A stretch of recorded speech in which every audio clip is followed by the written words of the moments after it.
Kalau kalian pikir pelayanan publik itu soal cepat atau lambat, lo salah.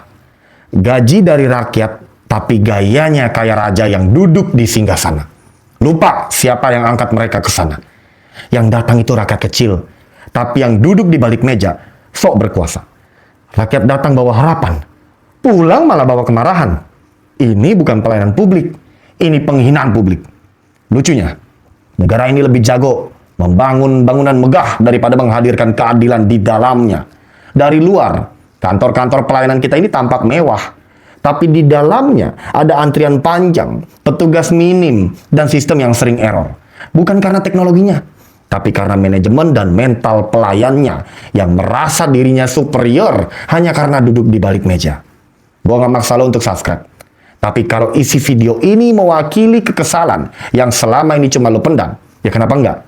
Kita bukan lagi bicara soal layanan yang lambat, tapi soal negara yang semakin tidak takut sama rakyatnya sendiri. Kalau pelayanan publik memang baik-baik saja, kenapa tiap tahun rakyat masih harus berteriak ke ombudsman hanya untuk urusan yang seharusnya sederhana?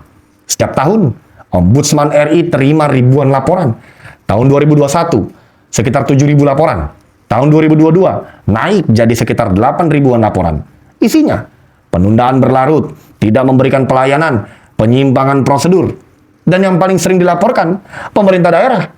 Artinya yang paling dekat sama rakyat, justru paling sering menyakiti. Apa jadinya kalau urusan nyawa dihadapkan pada status digital yang belum aktif? Contoh di Subang, seorang ibu hamil meninggal dunia karena ditolak rumah sakit. Alasannya, BPJS-nya belum aktif. Lu bayangin, ada orang yang udah antara hidup dan mati, datang ke rumah sakit tapi malah disuruh pulang karena status sistemnya belum centang hijau. Bukan karena nggak ada dokter, bukan karena nggak ada alat, tapi karena kertas dan komputer lebih dianggap penting daripada detak jantung manusia. Dan ini bukan kejadian satu kali. Ombudsman dan media nasional sering memberitakan kasus serupa. Pasien ditolak, rakyat ditunda, semua karena sistem lebih diutamakan daripada manusia. Di banyak tempat, rakyat kecil yang nggak ngerti sistem digital, nggak punya pulsa buat cek status kepesertaan, seringkali dibuang kayak sampah. Orang miskin di negeri ini nggak cuma susah makan, tapi juga bisa gagal diselamatkan hanya karena status BPJS-nya belum valid. Yang katanya jaminan sosial malah berubah jadi penyaring siapa yang pantas ditolong dan siapa yang layak dibiarkan mati. Lo tahu kenapa banyak pelayanan publik berantakan? Karena jabatan diisi bukan oleh yang layak, tapi oleh yang bayar. 2024, KPK nangkep Bupati Probolinggo dan suaminya. Alasannya jual beli jabatan ASN. Mau jadi kepala desa? Bayar. Mau jadi pejabat eselon? Transfer dulu. Mau naik jabatan? Wani piro. Lo pikir ini cuma berita gelap di pojokan birokrasi? Enggak. Ini kenyataan. Ketika jabatan bisa dibeli, maka pelayanan akan lahir dari kepentingan, bukan pengabdian. Dan kondisi inilah yang membuka pintu untuk kesewenang-wenangan, seperti yang terjadi di banyak daerah. Mereka naik bukan karena bisa kerja, tapi karena bisa bayar. Dan begitu duduk di kursi, bukan rakyat yang mereka pikirkan, tapi cara balikin modal. Nggak heran kalau banyak kantor pelayanan isinya cuman orang yang sok sibuk, tapi ogah kerja. Karena dari awal, motivasinya bukan melayani, tapi mencari untung. Dari sistem yang diam-diam dirancang untuk menghisap rakyat pelan-pelan. Kalau suara rakyat dianggap ancaman, berarti yang duduk di atas udah kelamaan nyaman. Contohnya di Halmahera Barat, rakyat datang dengan suara, tapi yang menyambut tinju kekuasaan. Seorang warga bernama Hardi protes soal minyak tanah yang semakin langka dan harga yang semakin menggila. Dia berdiri sendirian, nggak bawa kerusuhan, nggak bawa senjata. Cuma bawa pamflet dan suara hati. Tapi baru nempel pamflet di kaca kantor dinas, kepala dinasnya yang seharusnya melayani malah muncul dengan amarah. Dan lo tahu apa yang terjadi? Bukan dialog, bukan klarifikasi, tapi pukulan berkali-kali. Rakyat cuma pengen didengar, malah digebukin sama orang yang digaji pakai uang rakyat. Videonya viral dan netizen ikutan ngamuk.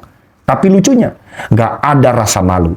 Seolah menyiksa rakyat itu wajar kalau lo punya jabatan. Ini bukan soal satu kepala dinas. Ini soal budaya birokrasi yang anggap kritik itu sebagai ancaman. Padahal yang rakyat minta itu cuma satu, dilayani dengan tulus. Sama seperti harapan mereka ketika datang ke kantor pelayanan, berharap suara mereka itu dianggap, bukan dipukul balik, bukan disuruh diam, apalagi dipukul. Kalau kalian pengen tahu kenapa pelayanan publik bisa sebegitu busuknya, jawabannya ada di kepala, bukan di sistem. Masalah utama pelayanan publik di negeri ini bukan sekedar bicara sistem, tapi soal mentalitas. Mental pejabat dan pegawai yang dari awal salah dididik. Merasa lebih tinggi, lebih berkuasa, lebih berhak atas segalanya hanya karena punya seragam dan stempel. Mereka lupa, kantor tempat mereka duduk itu dibangun dari uang rakyat. Gaji mereka cair tiap bulan bukan dari langit, tapi dari pajak yang dipotong dari keringat orang-orang biasa. Tapi tetap saja, banyak dari mereka bertingkah seperti penguasa kecil. Rakyat dipanggil dengan nada tinggi, disuruh bolak-balik kayak lagi uji kesabaran. Dikit-dikit salah format, dikit-dikit disuruh nunggu. Dan ketika rakyat mulai lelah dan bertanya, mereka justru tersinggung. Seolah pelayanan itu kemurahan hati, bukan kewajiban. Seolah etika hanya berlaku sepihak. Rakyat harus sopan, mereka boleh semena-mena. Ini bukan sekedar buruk, ini penghinaan sistematis terhadap martabat warga negara. Kalau rakyat udah kehilangan harapan, mereka tak lagi berbisik, tapi mereka akan berteriak lewat berbagai cara, seperti aksi unjuk rasa, demo, bahkan lewat komentar di media sosial. Pak Prabowo, kalau Bapak bilang mau bela rakyat, maka bersihkan dulu ruang-ruang pelayanan dari mental penjajah. Gaji udah dikasih, fasilitas negara udah dipakai, tapi yang mereka layani bukan rakyat, melainkan egonya sendiri. Jangan biarkan birokrasi membuat rakyat kehilangan harga dirinya. Kalau negara ini mau kuat, maka yang pertama harus dibenahi bukan senjata, tapi cara aparat sipil memperlakukan rakyatnya.